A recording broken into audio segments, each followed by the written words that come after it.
Hey gang, welcome back to another episode of Man Time. Today, up at dawn getting the saws ready. I've got a lot of cleanup to do around this area where I'm building the path for the waterway. A lot of big trees. I came down here the other day just to clean up a few things and I realized I've got so many down trees through here.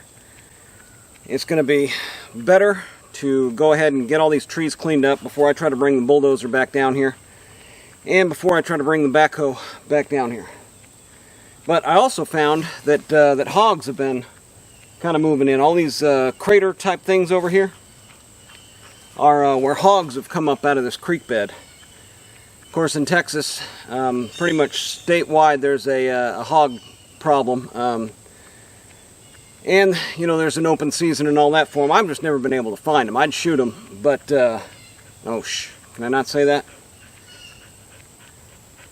There's no limit, there's no tags required, nothing to shoot hogs on your property. They're a nuisance animal down here, and you can see why. They just go through and they root around and make these big craters all over the place looking for grub worms and stuff like that. So, I don't know, may have to come up with something to keep them out of here. But, I'm going to get the saws fired up. I'm going to take you through and show you some of the cleanup that I'm doing. And, yeah. Stick around if you want to see some old antique chainsaws going to work, and welcome to Man Time.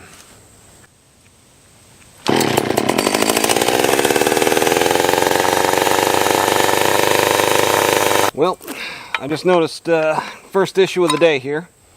I just went through and sharpened the blade on this, and I noticed some unusual vibration coming from the muffler just then. And yeah, the muffler's loose. It's backed itself out here. So here again, while we always use Loctite, I guess I didn't on these muffler bolts. And they came loose. But it was making a little bit of an unusual sound. And because I know my equipment, and I went through this thing and it was just sounding a little off, I was able to notice that before it became an issue.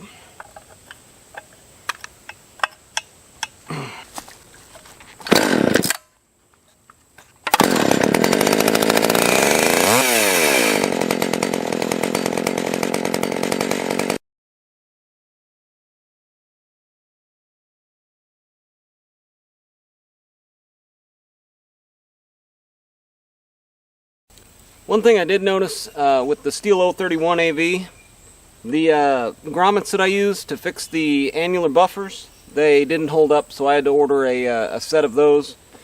One nice thing with these old saws that they made for so many years, there's a lot of spare parts out there. And there's a lot of parts saws for $100 or right around there.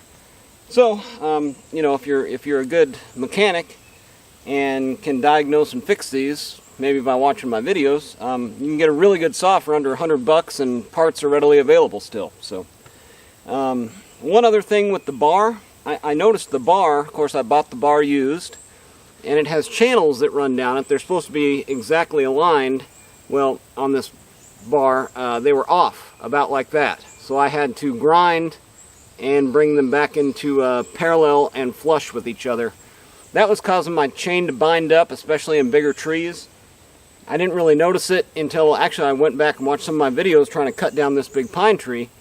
And it was jamming up because that bar was off and it was pushing the chain off to one side. So, just something to watch out there if your saw isn't running quite right or cutting quite right. Come on now.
Well, that was really weird. The saw kind of started to sputter, and like it wasn't getting any spark.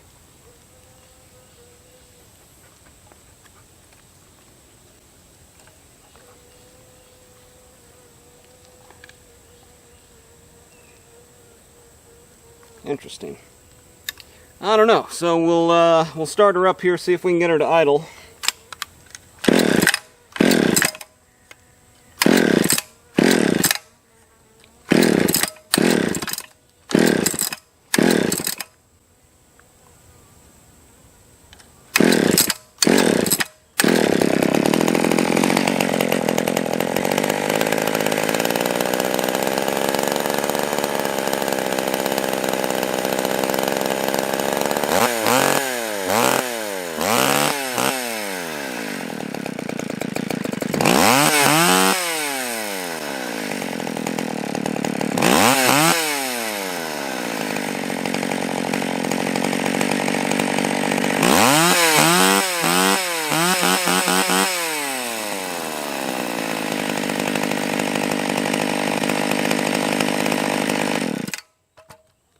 Yeah, I don't know. I don't know why it was sputtering there, and it was like it quit sparking for a second. It still may be that electronic ignition or electronic spark. It's like getting to know, a new friend or something, a new dog, a new puppy, something that you want to care for and take care of. But sometimes there's things hidden beneath the surface that you just didn't catch initially when you were rebuilding and restoring. And, I took a look at that electronic spark, and I don't know that there's a way to test them or not. It had spark. Again, it wasn't very powerful.